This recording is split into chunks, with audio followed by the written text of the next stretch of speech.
The views and opinions of the hosts and guests are their own and do not necessarily reflect the views of the management and staff of Guardian Radio. With early detection comes early prevention. Put lead in your pencil, make you feel like a champion. Rise up again, let nothing keep you down. Live your best. Hear the urologist speak. Oh yeah, oh yeah. Think you're losing grip of your manhood, don't give up on hope. Don't be ashamed, it's time to take control. Get some help from the urologist. You will find He'll help you solve your problems on 96.9, yeah. I telling you, with early detection Comes early prevention. put lead in your pencil, make you feel like a champion. Rise up again. Let nothing keep you down. Live your best. Hear the urologist speak. Take full control of your bladder. Don't let it control you. Come check with Good evening, Bahamas. This is Urologist Speaks with Bahamian urologist Dr. Gregeggory Pinto and my co-host, surgical oncologist and Bahamian general surgeon Dr. Wesley Francis. We're pleased to have our friend and colleague, internist and Bahamian gastroenterologist, Dr. Beverton Moxie. Good evening and welcome, Dr. Beverton Moxie. All right. Good evening, Bahamas. Great to be here. And good evening, Dr. Francis. It's always a pleasure to be here. So we're here in the last week or the last show of November where we're celebrating Movember, where men in solidarity around the world are encouraged to not shave their mustache. So that's why they say Movember instead of November, where we bring attention to men's health issues, in particular prostate cancer, testicular cancer, and men's mental health, which is a silent crisis in our society. We'll speak a little bit about that. So I always want to start with some positivity. There's so much negativity in our Bahama land, particularly in the media. Right now, what we want to do is start a tradition where we're going to start with some inspirational quotes. So I'll start with that. If someone is trying to bring you down, they are already below you. If you look at the people in your circle and you don't get inspired, you don't have a circle, you have a cage. When writing the story of your life, don't let anyone hold the pen. People inspire you or they drain you. Pick them wisely. Never tolerate disrespect, not even from yourself. So those are some nice quotes and sayings to live by. So men of all ages in the Bahamas are filled with rage. They're filled with anxiety. They're filled with resentment, pain. They're overwhelmed with stressors. So we want to talk about not just the physical well-being of men. Today as men, we're going to concentrate on men as November. Movember is Men Health Awareness, and this is the last Wednesday in November. So we want to talk about boys to men. Why our Bahamian sons are struggling. Why are boys and men in our country falling behind in school, at home, and at work? We want to discuss the state of men in the Bahamas in this generation and the next. And I'd like to state from just a personal standpoint, the Bahamas does not have a crime or violence or an incarceration or drug problem. We have a male crime problem. We have a male violence issue. We have a male drug and incarceration problem. So we should never turn our back on the success of girls and women. We herald that, but we should be empowered to support both boys and girls. So we'll start off with Dr. Beverton Moxie, who works a lot with a lot of young men in the Saxon Superstars, who's on the board of the St. Andrews College School. What do you see going wrong with men in our country? Why are our men at a critical crisis at this point? It's almost a boiling point. Well, I think, that's a very good question, Greg. I think what's happening possibly is that, a lot of guys growing up, they don't have, I think it starts in the home. Let's start from there. When men on boys, you say boys to men. And so not having those role models in their home, having their fathers in the house. I can tell you, when my son was at one of the baseball leagues, I was a coach. And when you look at the kids that came the boys that came, they were all being brought there by their moms.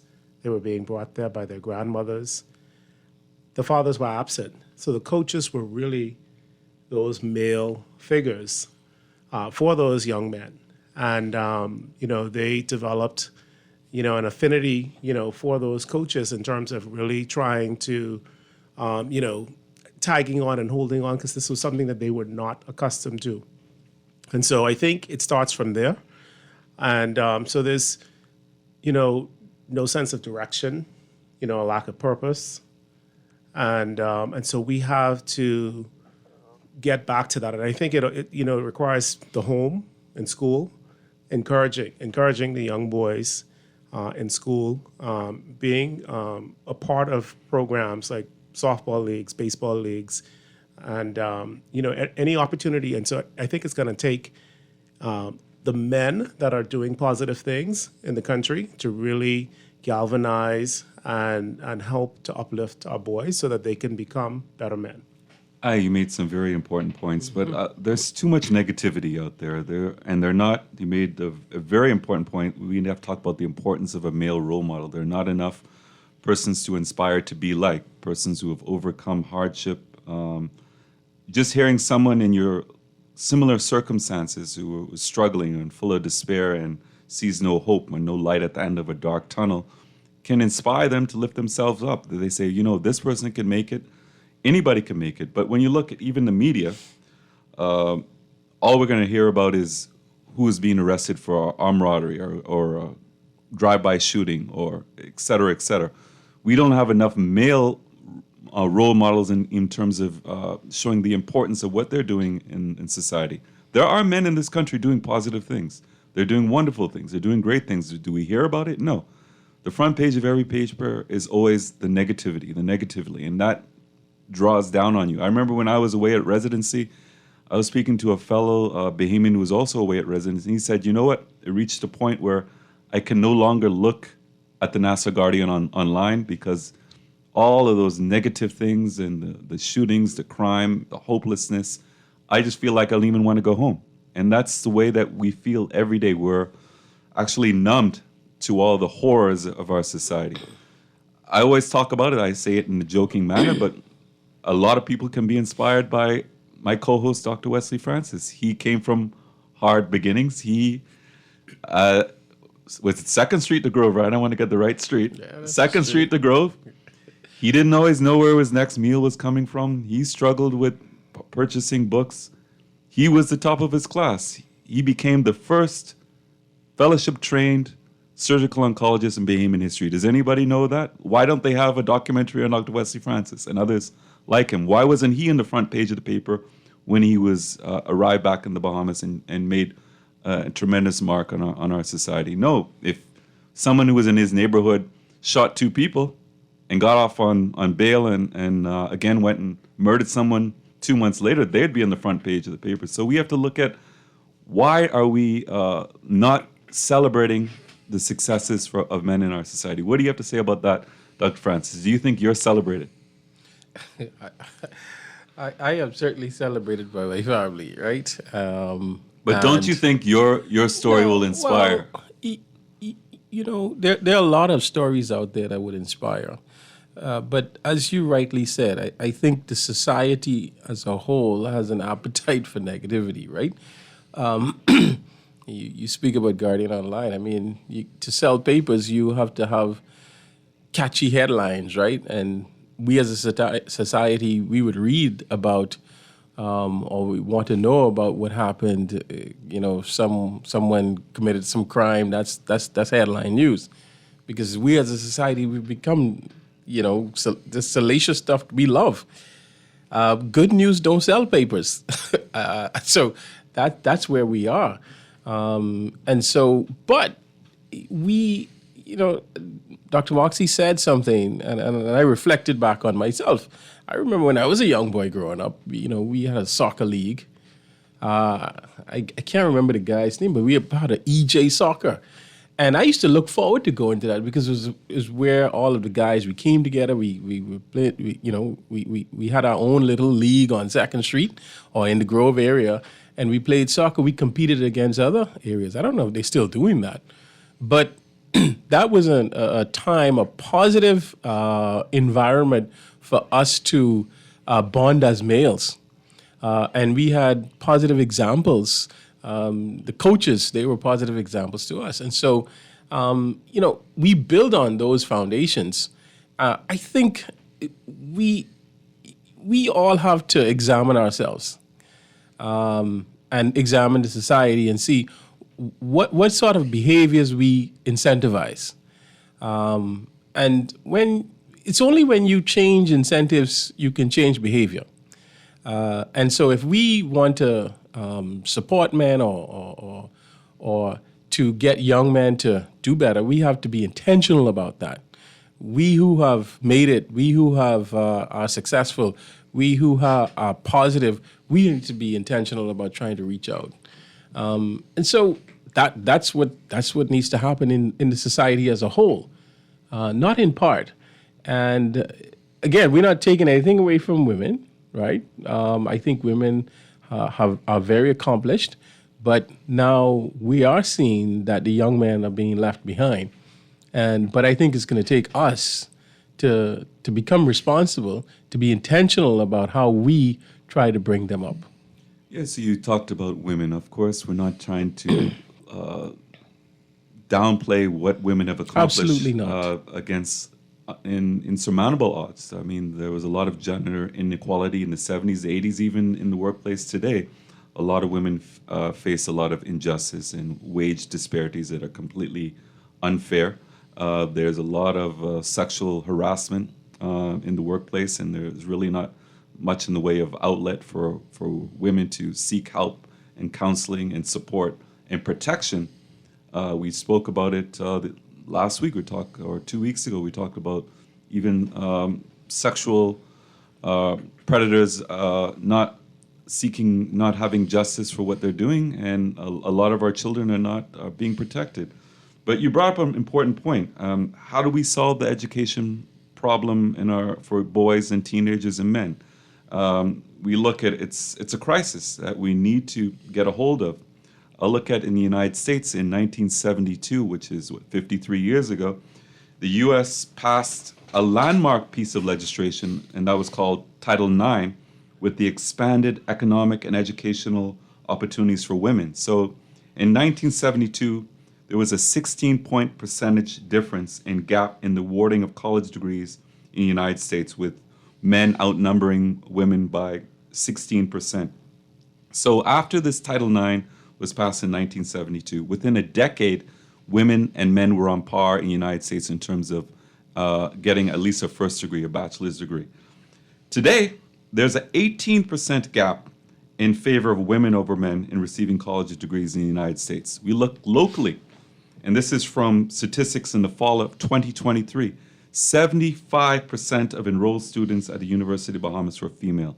75%. We see it in medicine, Dr. Moxie and Dr. Francis. 80-90% of graduating medical classes from the University of the West Indies are female. And we look at, even within our own profession and consultants, the vast majority coming out now are females. How do we solve this educational crisis, Dr. Beverden Moxie?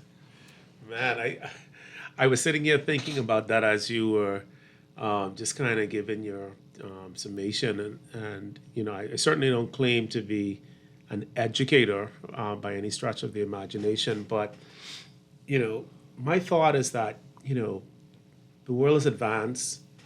We have so many things that are available to us, and I think that really our Ministry of Education, our educators, the persons that are responsible for really ensuring that we are putting forth the best, we're giving the best, need to really go back and look.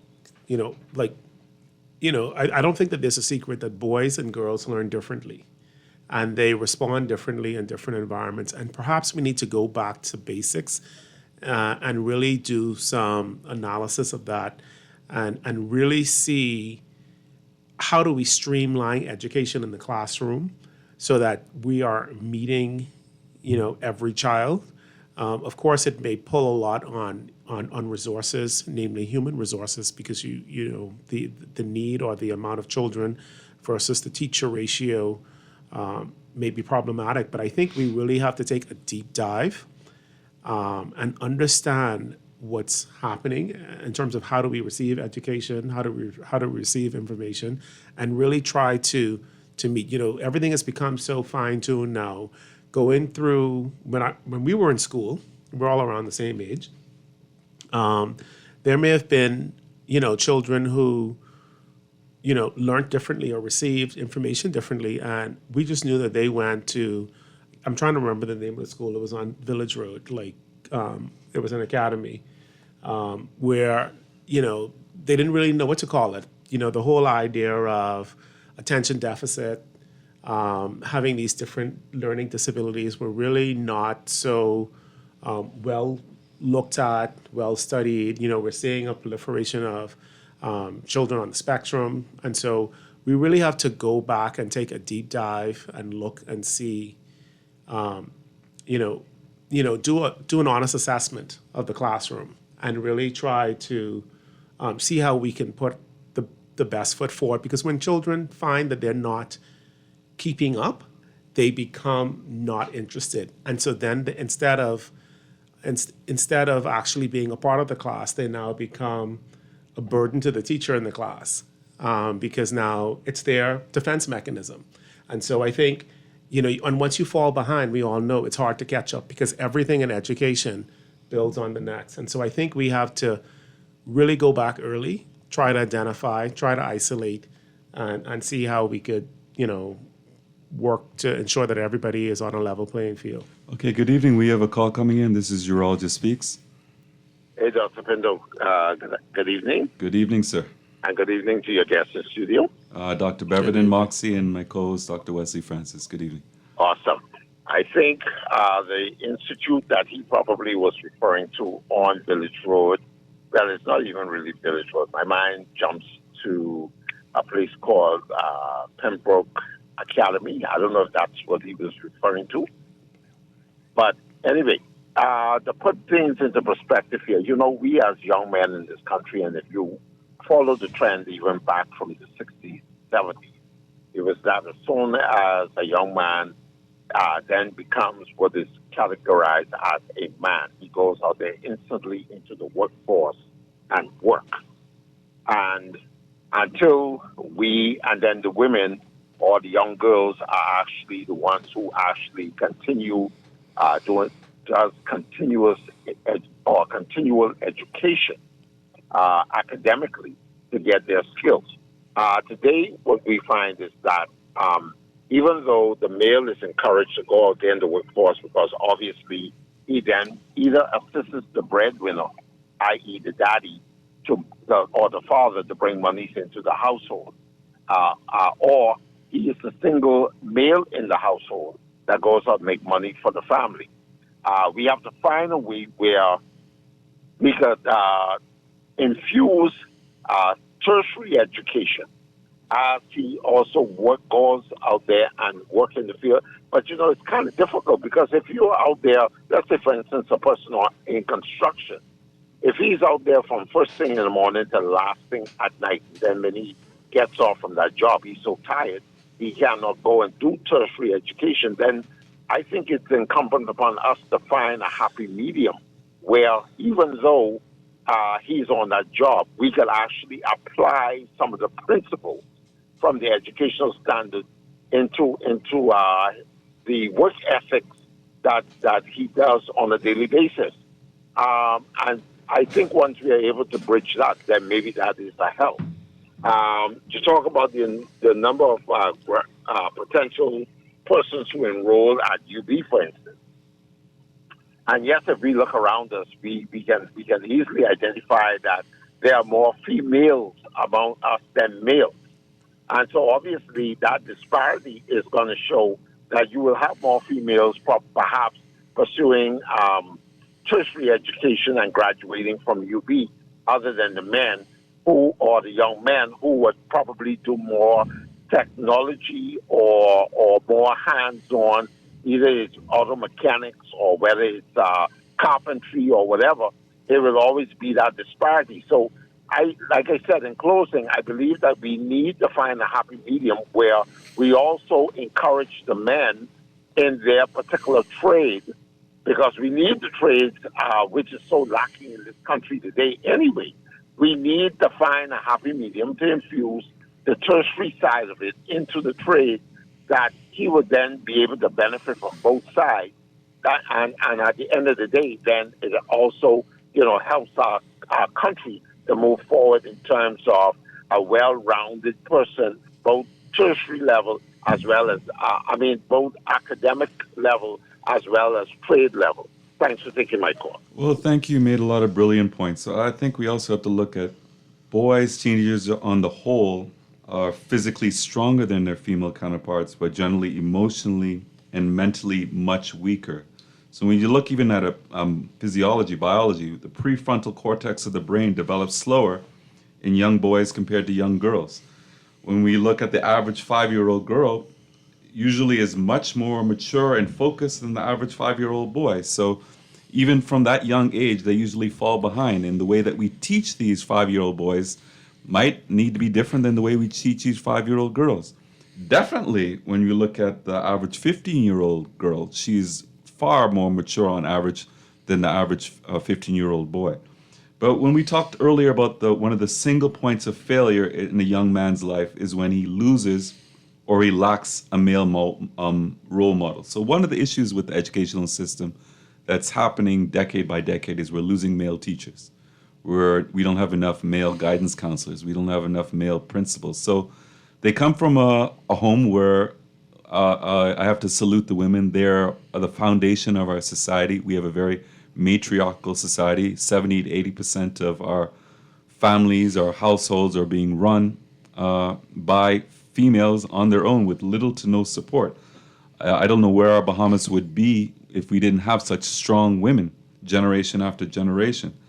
They are our saving grace, but we need, the men, we have to step up. We definitely need to step up.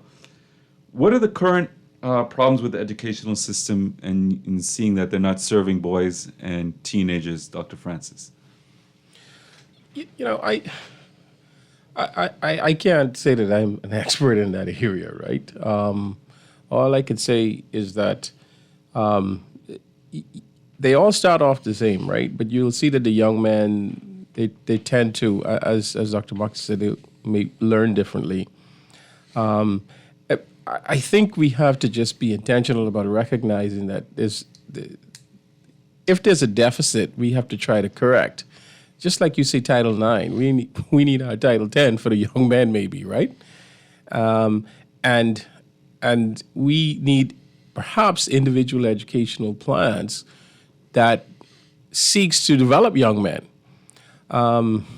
We look at tertiary education and we see that more women are in tertiary level education because if you have 100 slots, there are 80 slots. But look at where, and this may be controversial, but look at where men are more, if you look at the prison, you get more men in prison than you do women, right? You have more men involved in crime, and if we look at trauma, come back to my area, right? If we look at the people who seek our assistance for trauma, it's male because of trauma and violence and what the violence is just almost solely inflicted by other males. Right. So obviously something's happening there, right? It's almost as if there's a selection process and they're being selected for those things, right? Trauma, violence that end up leading to crime and then end up leading to being incarcerated. Whereas on the other side for women, then you stay, you get educated, you go to tertiary level education, and then they become professionals and leading members in society. That's a deviation, right? I don't think we expect it or we want that to continue, but it's continuing. So we have to now have, and again, I put it to the educators. I'm not an educator, or at least not in the traditional sense. They have to now develop the programs to try, because that's the outcome, to try to affect that, to change that outcome.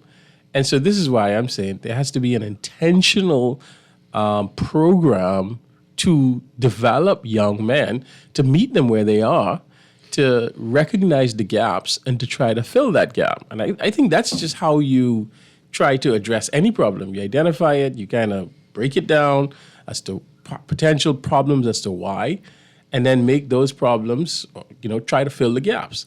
I think we do that for every issue and concern that we have. And so I think the educational, and I'm sure there are educators there that are doing that. We may not be fully aware of that right now, but I think that's what needs to happen. Good evening. We have another call coming in.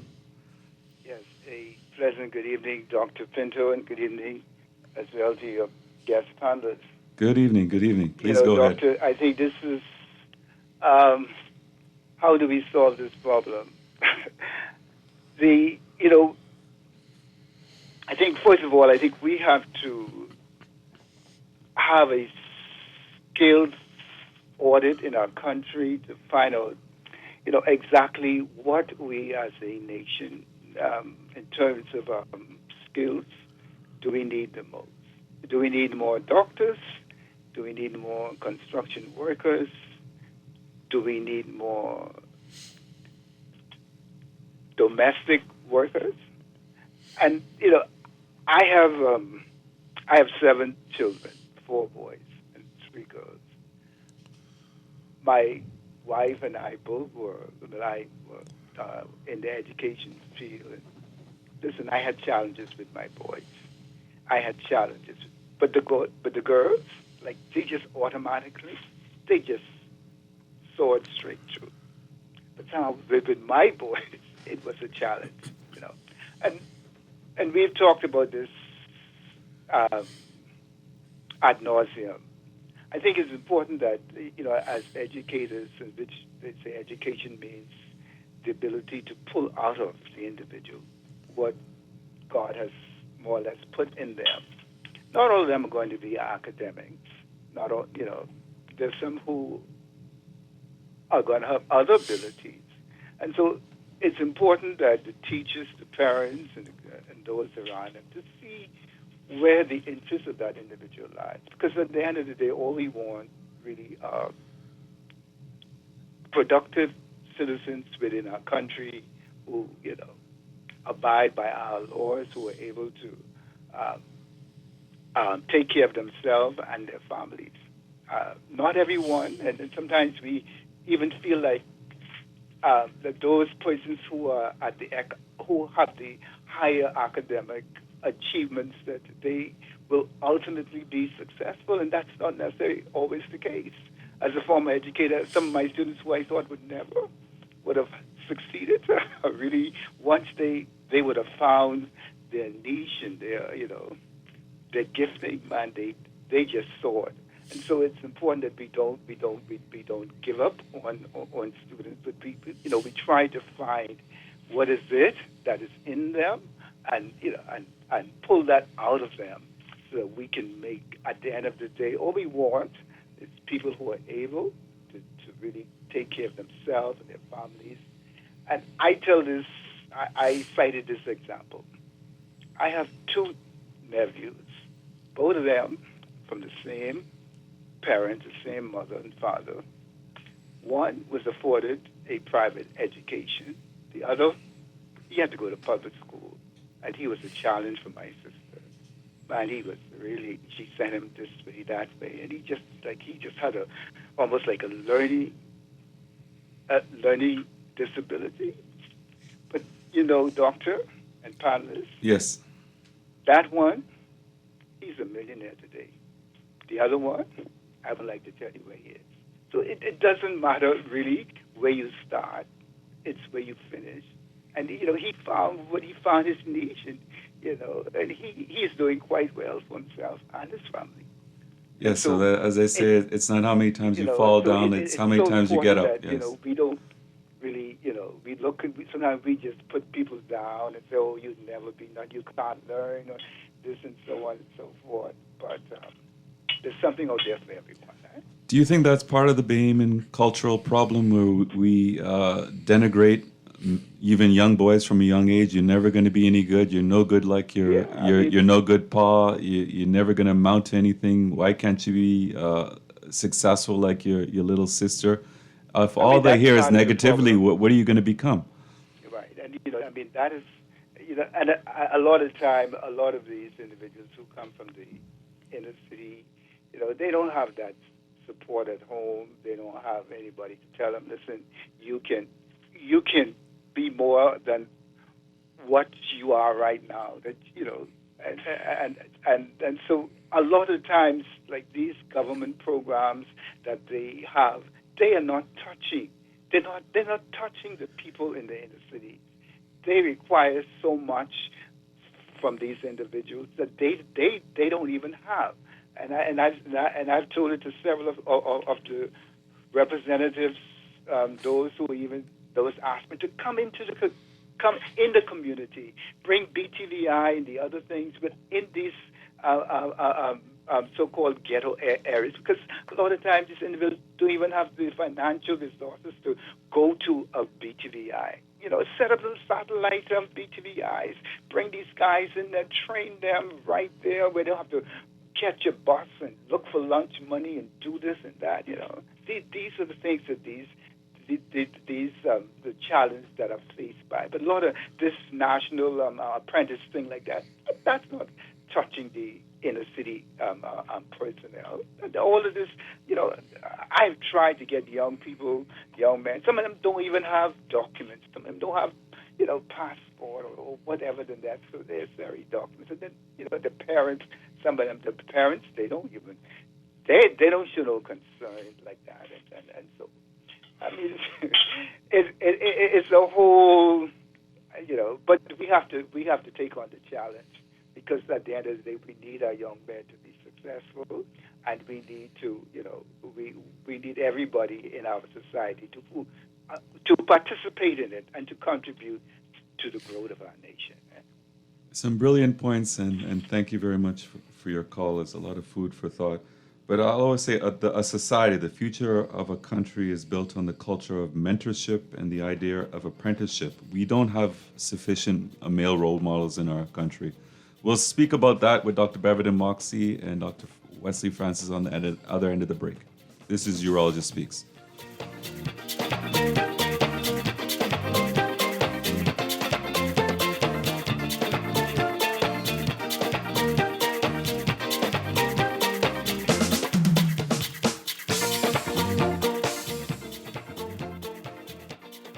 Always on the go? Missed the show? You can now listen to Guardian Radio talk shows anytime, anywhere on Spotify and YouTube by searching Guardian Radio 96.9 FM or by entering the name of your favorite show. You can also listen by logging on to GuardianTalkRadio.com and clicking on the podcast tab. Guardian Radio, continuing to provide you with fresh news and smart talk anywhere, anytime, all day. Girl, you see how Cora eye look funny, all black up yesterday? But she say she bumped into a wall when she's running after the churn them. Yeah, but last Saturday, you see her arm was all black and blue, right? What you saying? You think something wrong between her and Jack? I ain't sure, but you know Jack is a jealous man. I hear him and Cora last Friday. I hear him say he hear Cora have eyes for Junior. Now you know that ain't true. Cora is a good woman, does mind her business, take care of them churn, and go to church every Sunday. So what you think we should do? I think we should report Jack, Cora don't say nothing, but silence hides violence, and we don't want to line up in the cemetery. Not me. I ain't getting in nobody business, then Jack come after me, and I land up next to Cora. No, man, we could call a text Crime Stopper. And remember, we can even get some grocery money for our tip. Remind me again, how does this work? We can call them in Miami at 328-TIPS or 328-8477. Or when we in the island, call toll-free at 300-TIPS or 300-8477. And if you don't have no minutes, use the Crack Crime Bahamas app, and we could text them, and the messages get on mix up before it leave your phone, so nobody can know what you saying. So what we waiting on then? Let's go earn some grocery money. For fast, reliable, and impactful printing services, look no further. Let Printmasters bring your masterpiece to life. We stand by our quality products that is second to none. Our affordable pricing and friendly, efficient staff makes Printmasters the ultimate choice for all your printing needs. We can deliver any type of printing services, from banners to booklets to business cards. You name it, we can print it. Let print masters bring your masterpiece to life. Located in the Nassau Guardian Building, telephone 302-2361. Love the show? Want to give your support? Become a sponsor today. Call 302-2300 for our rates and packages. That's 302-2300. Become a sponsor on Guardian Radio 96.9 FM. Fresh news, smart talk, all day. This is Guardian Radio 96.9 FM. Fresh news, smart talk, all day.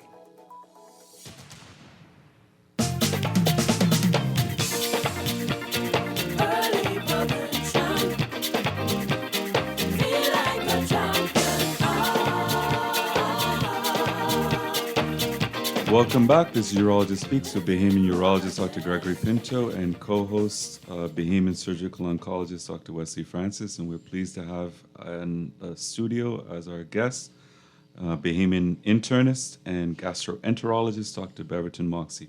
We all would like to stand in solidarity along with a lot of our colleagues and say our greatest condolences to our senior colleague, Dr. Robin Roberts, on the untimely passing of his son, Simeon Roberts. Our hearts go out to him and our prayers go out to him and to his lovely wife, Dr. Carolyn Roberts, and the entire family. And I know... Amen. Yes. So we have a text coming in. Good evening, Dr. Pinto and Dr. Francis. Why today in the Bahamas are there so many males with chronic medical issues and dying in large numbers? Is there any proper help for men today? Please inform the general public. Help, help, help. Let's talk about that. As an internist, obviously, we all know we've spoken about it many times, and I don't think any Bahamian would be shocked to hear that we have such a high rate of non-communicable diseases. Hypertension, diabetes, obesity, hypercholesterolemia, coronary and cardiac disease. What is the reason for that? Is there a mix of genetics? Is it sedentary lifestyle? Is it dietary poor choices? What do you think is at the core of the matter, and why do you think men are being struck in high numbers than our female counterparts? Well, Dr. Pinto, I think is all of the above. And I'm not so sure if men are being disproportionately affected compared to females, but we are talking about men here. And I would say is that men are probably less inclined and motivated to do something about it. So women may have similar challenges, health challenges, but they're going to attend the physician. Whereas men, it's not gonna get their attention until when, something is manifesting in a way that they can either feel it, like they don't feel well, and so now they're forced to pay attention to what's happening. There's certainly no lack of available clinics. Let's start with that.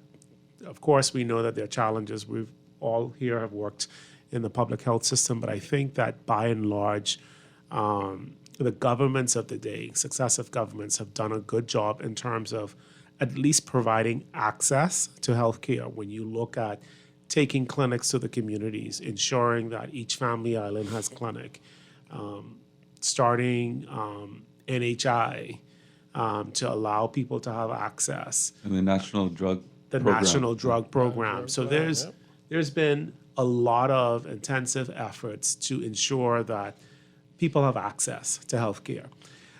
The challenges with the chronic non-communicable diseases, like we're talking about hypertension, where we refer to it, in layman's terms, pressure, or diabetes, referred to as sugar by a lot of people in the community. Unfortunately, these are illnesses that persons can't feel. It's not like you cut your finger, you break your arm, like a bone, so it's pain. And so that gets your attention, and it gets you to get medical attention. People have high pressure, and they're hypertensive, and they have high elevated blood glucose, which is your sugar level, but it doesn't cause any discomfort initially. And so, getting them to have that buy-in, to pay attention to it, is one of the hardest things, and it's definitely a constant struggle that any physician, like the primary care physicians, family physicians, internists that they face in terms of trying to manage these patients. And so I think that to get across that finish line, it really requires a special skill set. And you have to have buy-in. And so it really starts with establishing a rapport. You have to actually care about people. If you want to be in healthcare, you need to first care.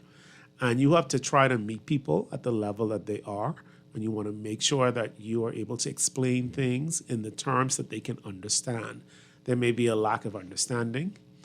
You need to show them whatever it takes. Show them pictures. I do this in the office. I'll pull up stuff. I have either my laptop or the desktop. I'll pull up pictures and I'm like, this is what can happen. These are some of the manifestations. Some people are different learners. They're visual learners. You have to take the time, with your patients to make sure that they understand. You may not get it on the first go. Sometimes, like I tell some patients, I'm like, I'm going to see what type of patient you are. Are you, one of those patients, that are from Missouri, we call that's a show me state, or, do you kind of, need something to happen so that you're now going to take action. And so you have to kind of meet people where they are. You have to work with them. You have to be intentional. We've been using that word, quite a bit, but it's important. You have to be intentional and you have to stay on them and you have to have constant follow-up. But we also have to look at the mentality of the typical Bahamian man. A lot of them don't even see a future. They're just living for the moment. That means that they don't use a condom, that they're sexually reckless, that they drink to excess, that they smoke, they drive without a seatbelt, drunk at night, and they see themselves as invulnerable.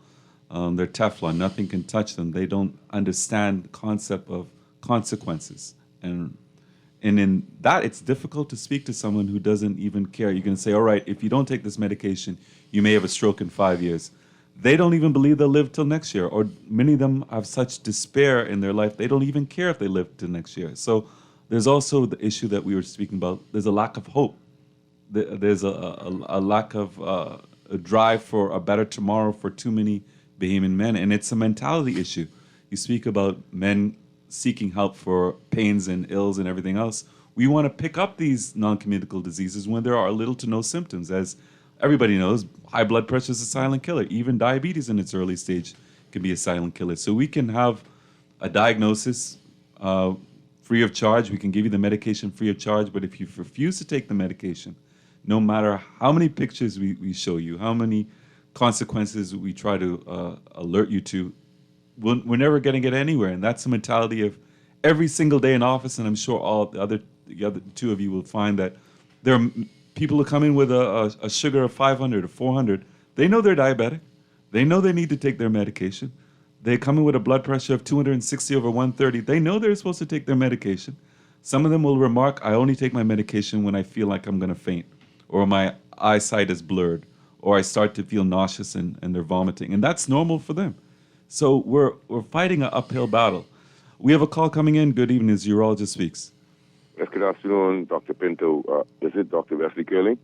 Francis. You never get his name right. Francis. Yeah. One day. Yeah, I listen, and so only a fool would disagree with the doctor, right? Because, I wholeheartedly believe in prevention. Yes. I don't know who has the intention, right? But somebody is not informing. Like, let's say the education should be ongoing. Just like we have pundits on the Guardian Radio talking about finance and the government and politics. Everybody seems to know about. But when it comes to the prevention of healthcare, as it relates to diet, treatments, etc., the truth about medications, you can go on a website and actually look at those that are being retracted or redacted, etc., etc. You can look at the studies. You can look at the adverse events. You could look at just being holistic about the approach to healthcare. And really and truly, the male is under attack, right? I mean, we look at industrialization, capitalism, etc., the side effects that we pay as environs, right? Yes. And we need to have the real conversations. And so I was just having a conversation with a friend last night and the day, and so they came up with a little narrative here whereby, the chair is our greatest enemy, right? Yes. And so we said that a lot of people think that they can thrive through the drive-through. So I came up with the terminology how could they expect to survive to the drive-through? I want to survive through. You cannot survive through a drive-through. And that's how most of us are being our like fast food, fast this, fast that. And I like how Dr. Pinto humanized some of the psyche of the young men, which and you see it on the streets every day, Dr. Pinto. I just Fast food, fast living, fast dying. Heading into me with no lights on a motorcycle on Palfo Avenue, and then they ride on the sidewalks. Everything. I mean, it's like a social fallout, and nothing is being done as if nobody cares. I don't want to talk about the healthcare system, but I just did some blood yesterday, Dr. Pinto. It took a huge amount of. I mean, I don't know, it was a couple of vials of blood. But the thing is, when I look at healthcare, it's like I was looking at sperm count. You and I would have agreed that the male spermatozoon count is reduced 50%, et cetera. We know what the parameters for healthy sperm count is, right? Yes. So what they're saying is 40% should be at least motile or mobile, right? Correct. And so, in college, I guess I was seeing that under the microscope. So I really can't remember how they would determine which is 40% is motile out of the 200 million or 1,500 million parameters, right?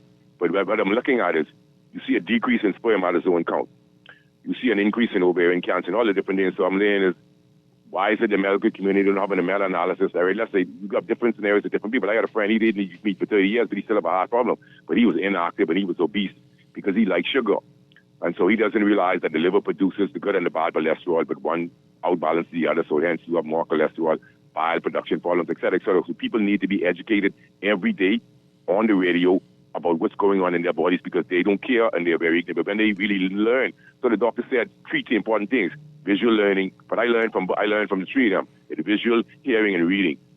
If I'm interested, I would learn. But the thing is, I'm afraid that the lack of knowledge, not even that, the unconsciousness, is going to lead to a dilemma in the healthcare system, and nobody's. I mean, like you guys on the radio, and firstly, secondly, I forgot to give my condolences to Dr. Robbie Roberts, who was very sincere to me, my father and my family, and so I can't imagine what Robbie is going through. Sorry for calling him Robbie, but I just can't imagine it. So even understand what I'm saying? It's just what I mean, Dr. Pinto. Yes, I know him personally. Yeah, so I just like to say it. But Dr. Pinto, we need to do a show on that about the decrease in spermatozoon count, and then also the thing is, I like to hear Dr. Francis' input too, because if you look at environmental factors, why is it that sperms are losing their motility? And why is there a reduction in spermatozoon? And then also, why is the sperm morphing? So these are the things I'm reading and I'm knowing for decades now. So what I'm saying is, yes, there are reasons for these things. And so I look at me, I'm a perfect example, well, I say I smoke weed up to a certain period of time. I didn't have any sperm fertility problem. They had a conversation with the lady last night, Lady Campbell Moss. And I thought there's a lot of things they said, but as it relates to the science, the lady, she should have mentioned. You see what I'm saying? And the public needs that because it's even woman also. They are under these attacks that they having these gonadal problems, and everybody's denying the side effects of this and the side effects of that. I don't want to get into personal and people think they're way, but the knowledge, all the information is right out there online. People who are interested to go and look and see because if nobody checks for you and your health, Yeah, you have to check your health. So what I'm saying is, I do a blood test every year. Now, I scared until I get the results, right, Dr. Pinto? Yes.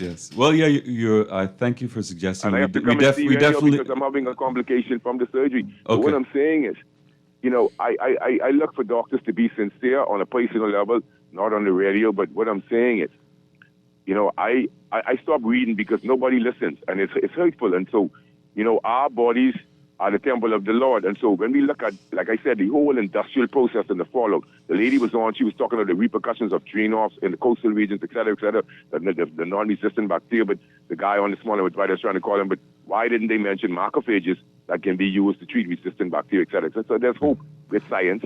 But well, I like what Dr. Wesley Francis likes to say, that if you were given only one car, how would you treat that car? You can never trade it in. You have that one car for life. Obviously, you're going to do everything you can to make sure that car lasts as long as possible and rides as best as possible.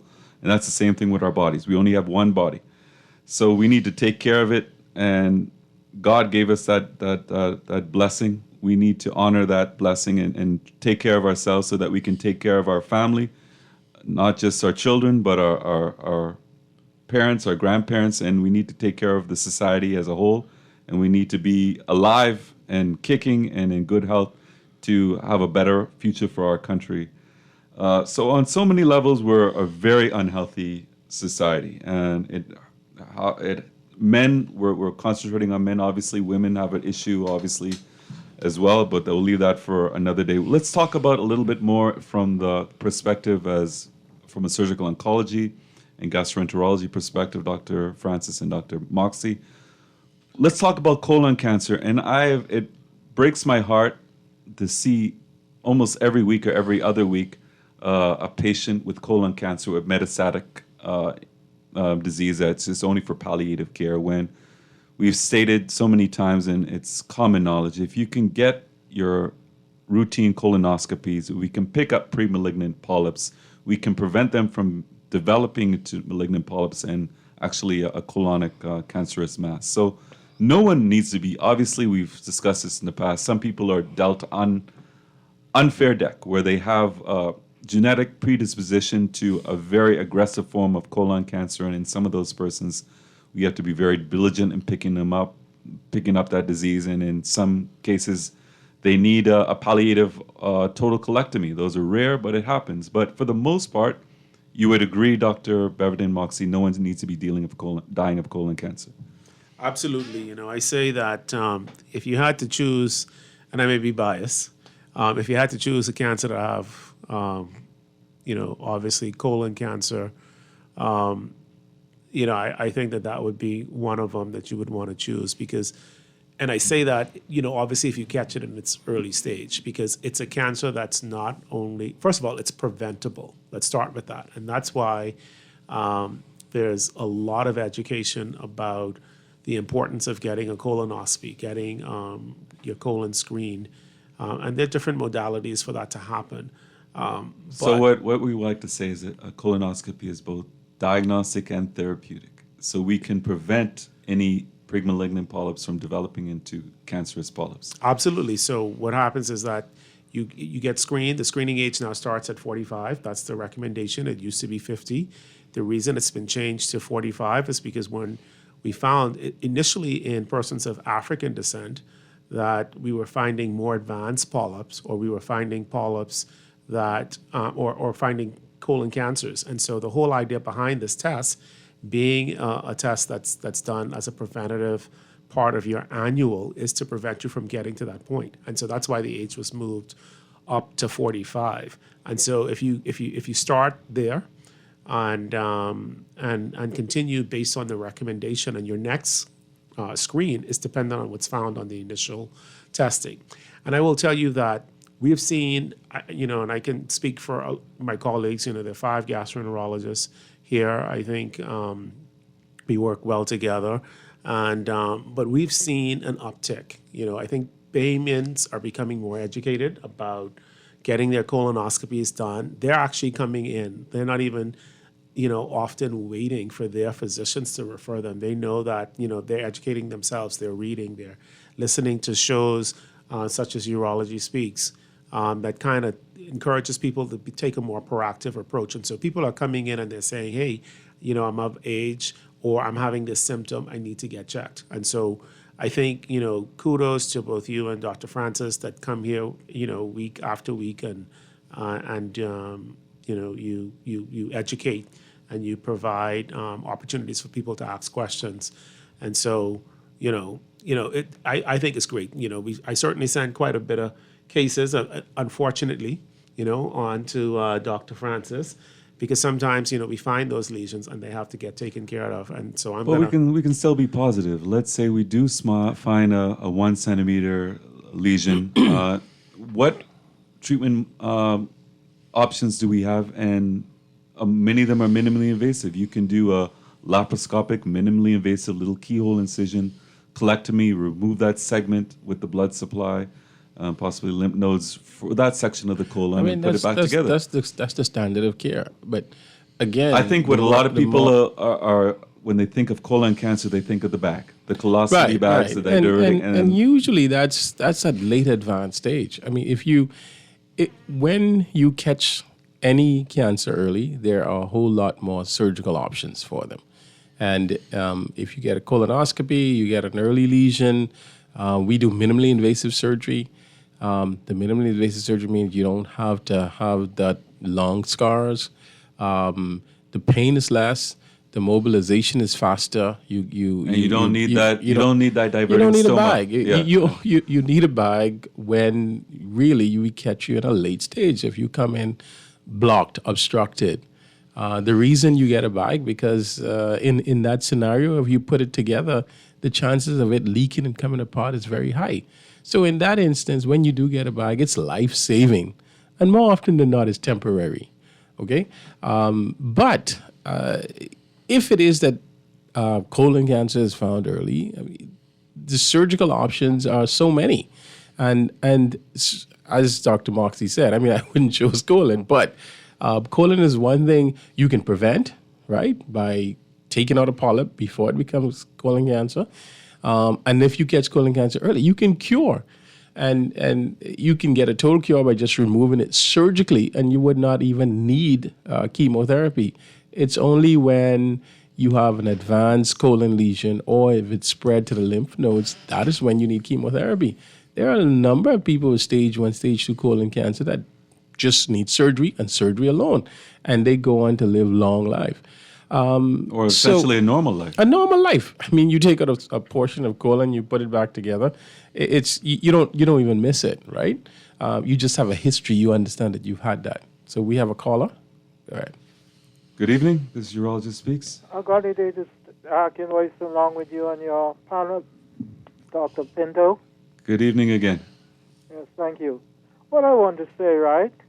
I think it would be necessary if you all would get together with the people who would give license to sell food, especially cooked food.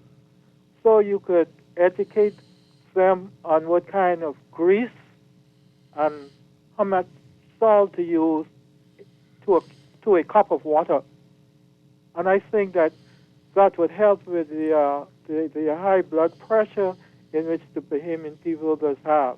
Because we, of course, some of us, we go all over the place eating 3 times a day, sometimes 4 times a day, some of us. And all you are absorbing a lot of salt in this food. You see? So I think you need to be dealing with a situation as such so that people would know how to save food, how much saving of salt should be in a plate of food. You got peas and rice, peas and grits. You got macaroni, everything. Even you have your meat, salt in everything. And I don't think salt should be in everything on a plate. You made some very brilliant points. It's not just what we eat, but how we prepare the food. But I thank you very much for your insightful call. We talk about a lot of the mentality of the typical Bahamian, Dr. Beverly Moxley. We talk about everything is gas. Everything is just gas. There's so many early signs of something more sinister going on. Unfortunately, we are a country of excess. We drink to excess. A lot of men in particular try to drown away their sorrows or try to find some kind of numbing to all their post-traumatic stress. When we talk about alcoholism, what is the negative impact of excess alcohol intake? And that goes from every walk of life, from the police officers on the front line who use alcohol to deal with their stress or depression and anxiety, to the nurses, to the physicians, to construction workers. Far too many of us are going every night 8 beers, 10 beers, 3 vodka tonics every single night, 7 days a week. What are the consequences in terms of the GI tract, in terms of alcohol excess? And obviously, we talk about upper GI bleed, we talk about esophageal carcinoma. What have you been seeing in your practice in terms of the ill effects of excess alcohol intake on the GI tract? Well, great question. And, as you started to introduce this, I thought about, you had made some points earlier on us really, can't take for granted the mental health aspect and why people resort to doing certain things like the reckless lives, the alcohol, et cetera. So, one, I think that's something, that I hope that maybe you'll touch on. It probably really deserves a series of shows, and mental health and the impact and how it affects men and what happens and what we do. But in terms of for alcohol use, we're looking at, so chronic alcohol abuse certainly damages the liver. Also, you can have, and so when you have damage of the liver, that can lead to liver cirrhosis, which is failure of the liver. And that manifests itself in a lot of ways. You start to accumulate fluid in the abdominal cavity that, as soon as we remove it, it reoccurs. You can develop big, think of like varicose veins that you would see in the legs. You have those in the lining of the esophagus. Once they get ripe and engorged, they can rupture and manifest with just massive hemorrhage, vomiting, blood. Which could lead to your death. Which could lead to your death. Oftentimes, with those particular scenarios, we have to take patients in urgently. We're trying to control that bleeding, and you get in there, and it's just blood just coming everywhere. It's really a bloody mess. But it's related to not only alcohol use, but I mean, that's one of the main things, especially that we see in this particular or society. even using certain painkillers to excess every day. If you're having Voltaren every day for your knee pain for the last 15 years, you're just waiting for a disaster. Yeah, using a lot of the stuff that you can get over the counter. You talk about Voltaren and Aleve. Aleve is a medication that's you can readily just go and you can pick up. And I can't tell you the amount of bleeding ulcers that I've seen as a result of people taking that, just to help with chronic arthritis pain or back pain. Back to alcohol, you look at gastritis, which is like an inflammation in the lining of the stomach. Or gastric cancer. Or gastric cancer. Absolutely. So the effects of, just excessive alcohol drinking are far-reaching, not just in the health, but, your performance. Just you can touch it at so many points. You mentioned something earlier, Bevan, and I wanted us to kind of touch on it.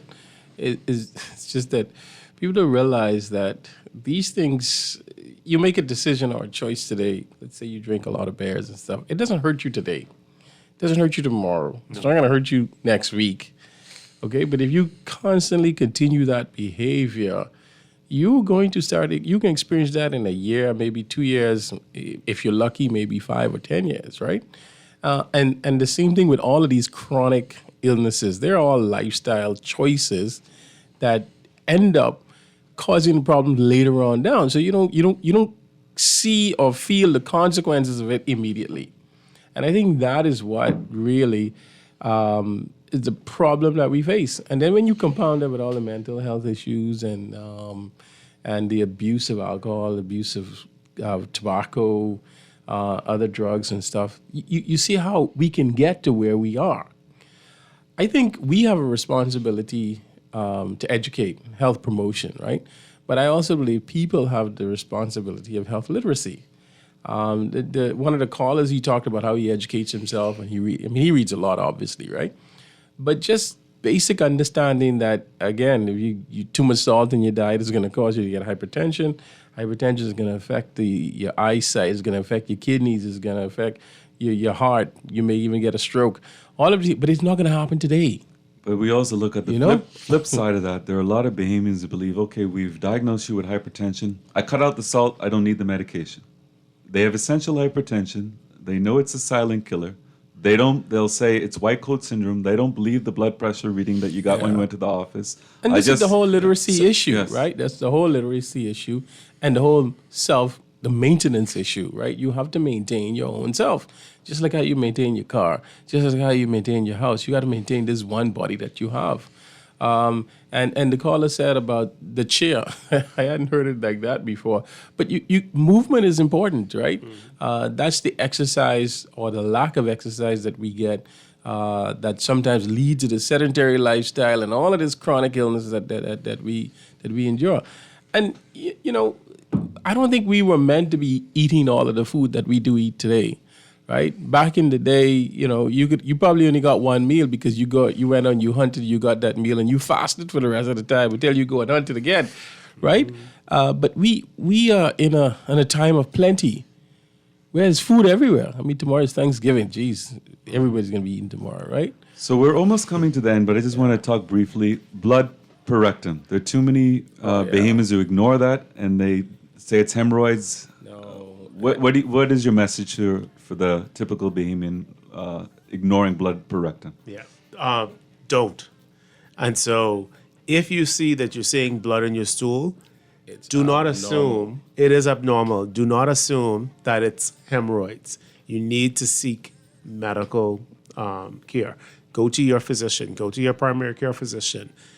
Tell them what's happening. If you don't feel as if you should be referred to a specialist, to a gastroenterologist, someone that can do an evaluation of that. A lot of times things are happening in our body. We know that something isn't right and we ignore it. And so, I think if I had to give a take-home message, it's listen to your body, listen to what's happening. Don't ignore those symptoms. You need to take heed. And so if you're not satisfied, if you've gone to a provider and you don't feel as if they, referred you on, you think that maybe there's something else, then maybe just see someone else. Take that initiative yourself. So you know what? I went to my primary care physician. I told them that I was having, an issue with blood in my rectum. I told them that I was having an issue with frequent urination and hesitancy, and they didn't take heed. Go see the urologist if it's a urination problem. Go and see the gastroenterologist if it's a blood in the stool problem. You should not ignore that. You should not allow that to be put on the side. Well, thank you very much for coming again, Dr. Beverden Moffsey. Please, you have an open invitation. As a medical internist and gastroenterologist, if the public want to find you, how can they get a hold of you? So my office is located on First Terrace in Collins Avenue. I'm also a consultant physician at Princess Margaret Hospital. And so I have a gastroenterology clinic there as well. And those would be the two places you can find me. And any closing remarks, Dr. Wesley Francis? Well, I just want to re-emphasize what Dr. Beverden say. Any blood that you see coming out of your bottom, it's abnormal. And I'll also like to second that any blood you see in your urine, you don't just determine that that's a urinary tract infection. That can be kidney cancer, that could be prostate cancer, that can be bladder cancer. Have a very safe and enjoyable week. Enjoy Thanksgiving tomorrow, and we'll speak about another interesting talk next week. Good evening. Champion.